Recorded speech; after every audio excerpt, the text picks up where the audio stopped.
Este é o videocast, um crime de 1 trilhão e 200 bilhões de reais. Eu denunciei esse crime ao Ministério Público Federal em 2021. Você pode imaginar que um crime que refere-se a valores tais, ele envolve pessoas muito poderosas. Ele envolve talvez as pessoas mais poderosas desse país. O procurador Marcos Marcelo Gonzaga Goulart houve por bem não investigar a minha denúncia. Ele arquivou a denúncia. No entanto, sem que houvesse nenhuma investigação formal, sem que eu fosse acusada de coisa alguma, ele resolveu me processar por calúnia. Os detalhes dessa história eu vou contar aqui para você, nesse videocast.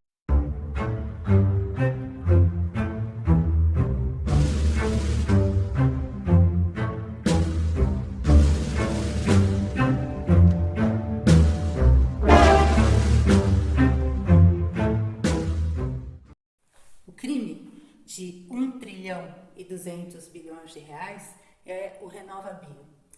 A lei que sanciona o programa governamental é de 2017.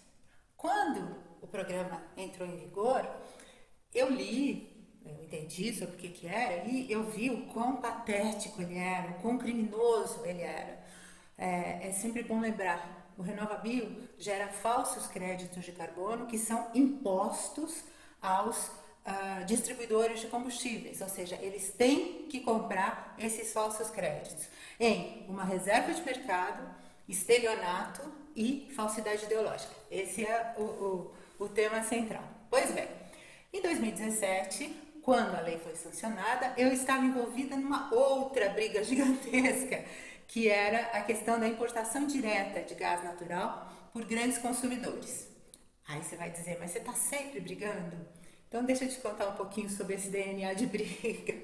A minha bisavó, a minha tataravó, que eu tive o prazer de conhecer, aos 107 anos, ela andava com revólver nas saias, usava umas saias longas, e ela andava com revólver para se proteger. Ela morava numa região meio complicada, aqui em São Paulo, e ela andava com revólver nas saias. O meu pai, durante a Segunda Guerra Mundial, ele foi partidiano, e o primeiro fascista que ele matou e caiu em cima dele, ele tinha 15 anos de idade, e o fascista não tinha muito mais do que isso. Para finalizar esse DNA, eu nasci em plena ditadura. Eu não suporto abuso de poder, eu não suporto essa certeza de impunidade que existe aqui. Então, sim, quando eu vejo uma questão que é impossível de se engolir, como o fato dos grandes consumidores industriais não poderem trazer o gás diretamente da fonte, tendo que pagar uma margem mais do que o dobro para os distribuidores, quando eu vejo um programa de governo que gera falsos créditos de carbono, eu fico indignada sim.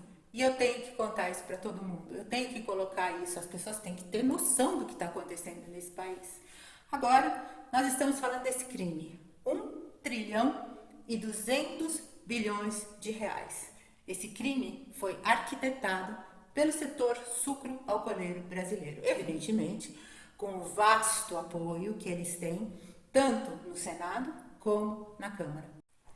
Antes de nós entrarmos nos detalhes do RenovaBio, deixa eu te falar um pouquinho sobre a razão pela qual ele me arrepia os pilórios. Em 2004, eu comecei a ministrar treinamentos sobre o mercado verde, mais especificamente sobre a geração de créditos de carbono. Não tinha uma edição do treinamento onde não houvesse uma pessoa que o dia inteiro ficasse tentando dar um nó no sistema, tentando cavar um pênalti, achar um jeito de driblar o sistema do mecanismo de desenvolvimento limpo, que é a origem do crédito de carbono. Isso é um negócio tão irritante, mas eu acho que é um excelente indicativo das razões pelas quais nós temos a situação que nós temos hoje aqui no Brasil, onde um programa de governo que gera falsos créditos de carbono se perpetua. As pessoas continuam a falar sobre ele, criam eventos em cima dele. O Banco Central agora está reconhecendo a existência desse falso crédito de carbono. Eu tenho um documento assinado pela Daniele Conde, que é diretora adjunta da ANP, dizendo que eles inventaram o crédito. Como que você inventa um crédito de carbono? Eles inventaram. Bom, então vamos voltar um pouquinho. Em 2004 eu começo a ministrar esses cursos. Em 2008 eu fui selecionada pela UNFCCC, que é o braço da ONU que cuida das mudanças climáticas, para fazer parte de um time que auditaria as certificadoras credenciadas pela ONU, as certificadoras de crédito de carbono. Por que a ONU criou esse grupo? Porque, da mesma forma que acontece aqui no Brasil, não faltam escroques, não faltam pessoas tentando driblar o sistema. Não faltam falsos créditos no mercado. A gente acabou de ver o VCS, o Verra, que vendeu 450 milhões de créditos falsos para a Shell. Ou seja, isso acontece o tempo todo. A Shell faz de conta que compra créditos e a Verra faz de conta que tem créditos legítimos de carbono. Quando nós falamos em crédito de carbono, nós estamos mudando a nossa noção de trabalho.